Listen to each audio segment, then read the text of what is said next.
Welcome back to the channel. This is a little video, short, in between, kind of. I just want to talk to you guys about my ARP build. I don't necessarily shoot it too often on the channel. That's going to be changing pretty soon, just because I'm doing a couple of scheduling changes at my job. So look forward to a lot of those videos coming up soon. I just want to go ahead and talk to you guys about the ARP build, just because you haven't seen it, like I said.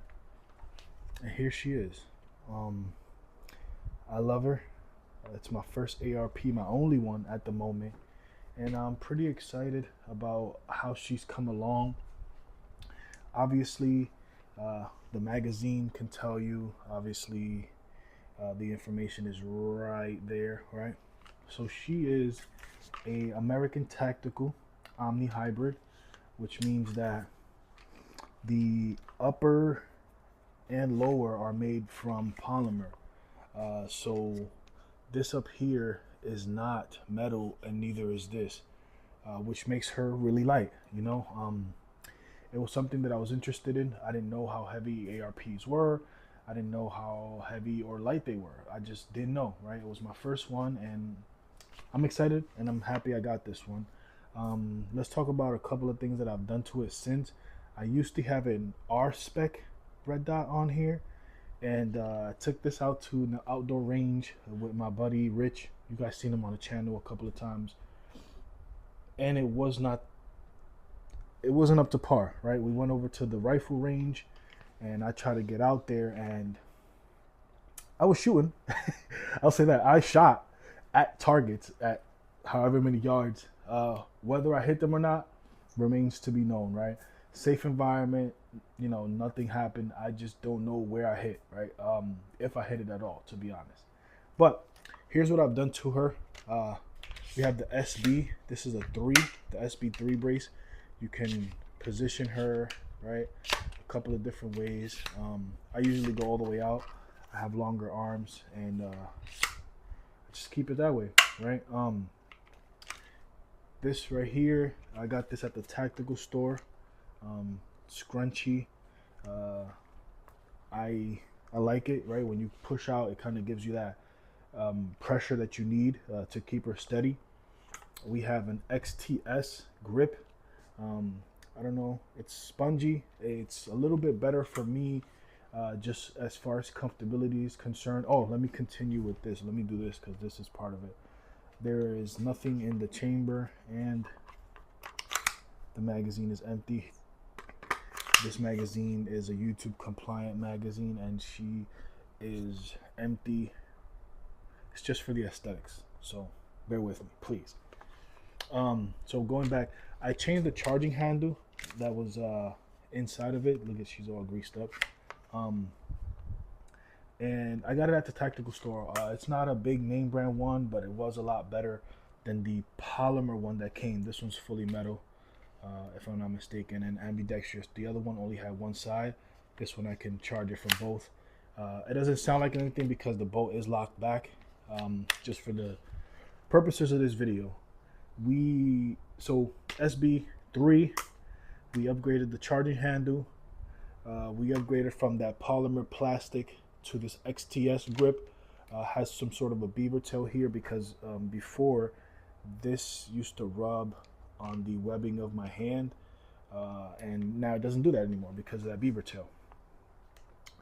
Then we needed iron sights, so I went with this Faiachi, and it has green, and on the front side it has red. Let me do it this way. It has red, so if my red dot goes out, I can co-witness right through the red dot and have that green to red. Red is YouTube. You guys know I say that all the time, right? After that, we have this BCM angled foregrip. This is a 10-inch, so I cannot do a foregrip. I can't put a stock, hence having these options. So BCM angle foregrip. Whether or not it's backwards, don't worry. I'm comfortable with the way I have it. When I bought the firearm, my boy JC at the tactical store got me this Midwest Industry flash flash hider, muzzle device, right? It kind of just helps mitigate recoil a little bit, but the flash is the most important part that is helping me with. So put these iron sights down, right? So I appreciate the tactical store. They've been helping me since day one of this little journey I've been on, and they've just been helping me out, man. He gave that to me for the free ski, so appreciate him upgrading. He put the first upgrade on this, and I like it. BCM. Oh, excuse me, Midwest Industry. BCM is the foregrip. We have this heat guard here. Before I had got this, I used to just kind of like hold the firearm. Before I had this flashlight, I used to just hold the firearm like this, and that was, I would say, comfortable in a way, but it was hot. So I got this at the tactical store. It just peels off, right? It just peels off, but it helps a lot. I'm gonna be honest, it helps a lot. So I have that all the way around except for the bottom because I needed the bottom for this. I could have cut out a space here, but just didn't matter. It wasn't that important, but I got it where I needed it. Then when I got the red dot, or excuse me, when I got the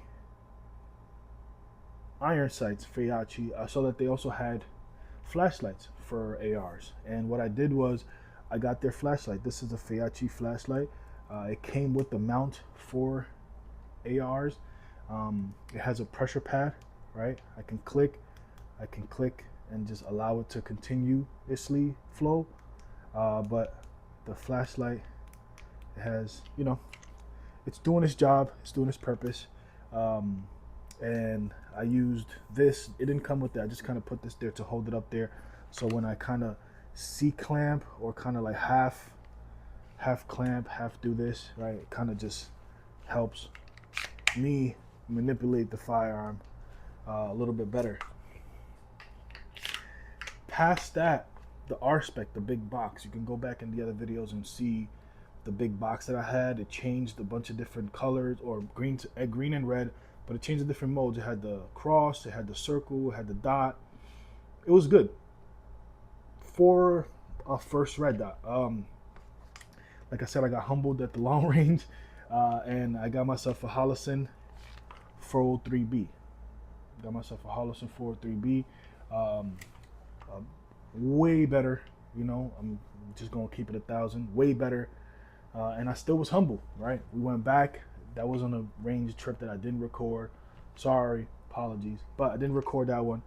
Still was humble. Still was like, yo, I can't see what I'm hitting. I don't feel comfortable continuously to shoot when I don't know what I'm hitting or what I'm doing. So we went ahead and grabbed the Sig Juliet ×3,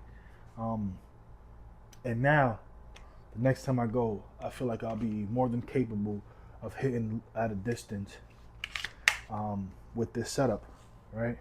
We got the dust covers on there still because I'm not gonna go shooting. I'm just showing you guys the build. I'm just showing you guys the build, but this is my build. This is my ARP. Let me know in the comments what you think about it. It does seem a little bit long, but she is a 10-inch. The reason I went with 10-inch was because 12 is the medium range, 11.5 is the best. I just wanted a little bit shorter than that so I can kind of, you know, move around, movability, get in and out of doors if I have to, right? I'm not no combat expert. I'm not no army guy. I'm not taking this to the battlefield, but just maneuverability, I feel like if needed. I'm not going to be dumping 300-400 yards. I don't think with this. For that, I'll buy another firearm and use that if I need to get distance. But for what I needed and overall, just everything piece, this adds, you know, I don't know, you tell me how many inches this adds to the 10-inch barrel, but I feel like this is an overall great build. Yes, the firearm within itself could be better quality. I could get a Daniel Defense and all that, $2,000-$3,000 gun, but for a beginner, I highly suggest you guys try that American Tactical, the Omni Hybrid, just to get familiar with the AR platform. Get familiar with the AR platform. Yes. Learn the pieces, learn how to change things out. It's a good building block. Obviously, in the future, when my money is correct, or when I feel like this becomes inadequate for what I need, and maybe the production of videos and things that I'm getting into in the future, maybe this gun is inadequate. So what I'll do is I'll probably just put this stuff, or maybe yeah, this, maybe I get the next version of this, because I think something else came out for this, but I'll just move all these parts onto the next one.